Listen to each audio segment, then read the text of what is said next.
লাল গোলাপের শুভেচ্ছা সবার হাতে বল, সবার হাতে বললে আরো সুন্দর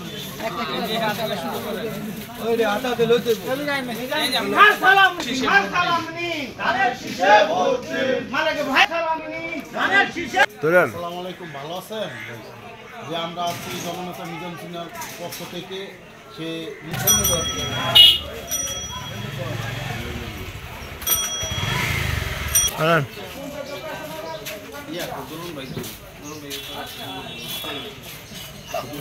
সালাম নিন, ধানের শেষে ভোট দিন।